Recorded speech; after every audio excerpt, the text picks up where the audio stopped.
In 1912, on that fateful night, the world's largest ship sank into the ocean.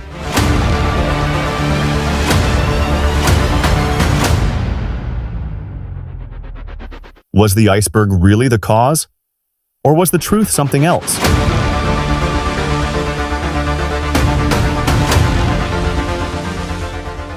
If the warning had reached the captain, could 1,500 lives have been saved?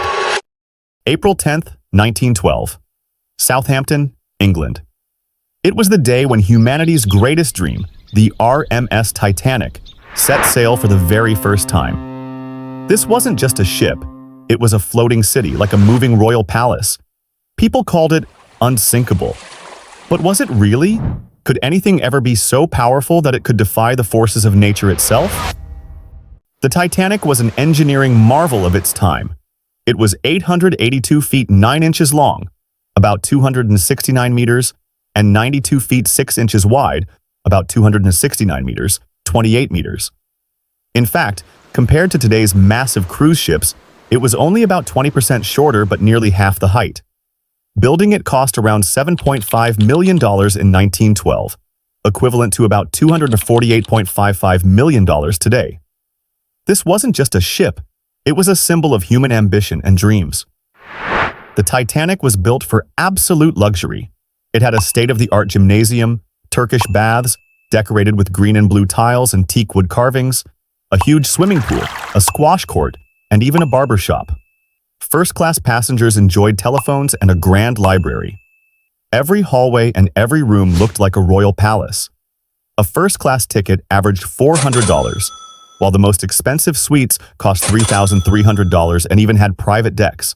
This was not just travel, it was a dream experience for the wealthy. April 14, 1912. The night was eerily calm. The ocean was like glass, making it nearly impossible to spot icebergs from a distance. To make things worse, the lookout had no binoculars. That day, Titanic had already received several iceberg warnings, but many of those messages never reached the captain. The wireless operators were busy sending passengers messages, and Captain Smith believed the ship was safe enough to spot danger in time. With that confidence, the Titanic continued at full speed. Around 11:40 p.m., darkness all around, silence in the air. Suddenly, lookout Frederick Fleet spotted something massive ahead, a black wall rising out of the sea. It was an iceberg.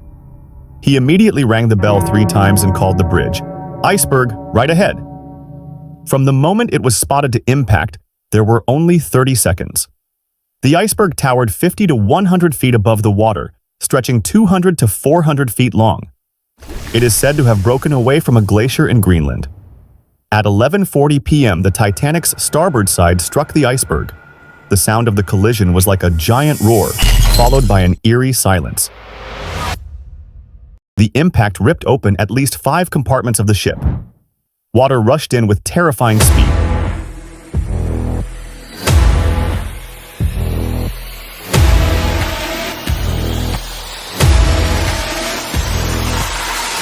Designer Thomas Andrews inspected the damage and told Captain Smith grimly, "We have an hour, maybe 2, no more."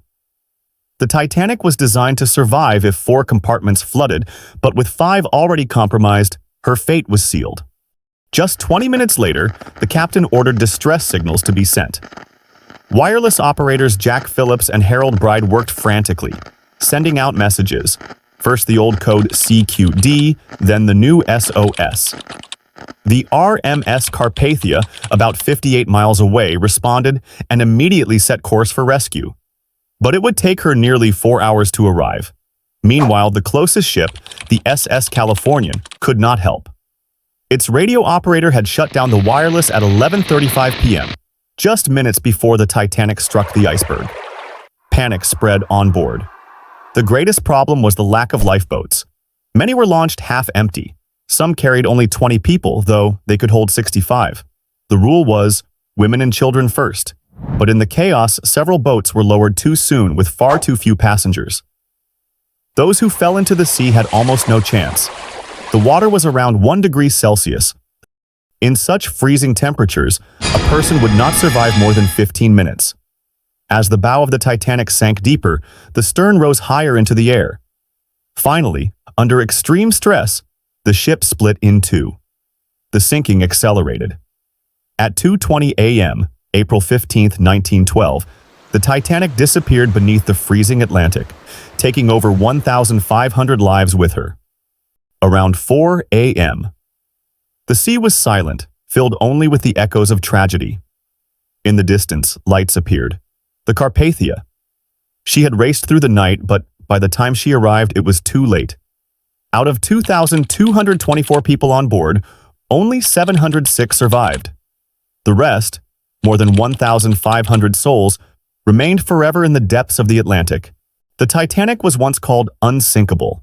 It was hailed as the greatest triumph of human technology, but nature proved otherwise. This disaster shook the entire world. Newspapers, streets, and homes everywhere echoed only one question: how could such a mighty ship sink? And from this tragedy, changes were made. New laws required enough lifeboats for every passenger and crew member. Wireless radios had to remain on duty 24/7. In 1914, the International Convention for the Safety of Life at Sea was established. Rules still followed today. Ships were redesigned with stronger hulls and double bottoms, and an ice patrol was created to monitor the Atlantic. The sinking of the Titanic was more than just an accident. It was a lesson. It reminded us that no matter how advanced we become, we must respect nature and never compromise on safety. The story of the Titanic still lives in our hearts, a reminder that negligence can cost lives. So that's all for this video. But if you want to know how artificial intelligence is slowly becoming a part of our lives, replacing us, and even threatening us, then click on this video and watch till the end.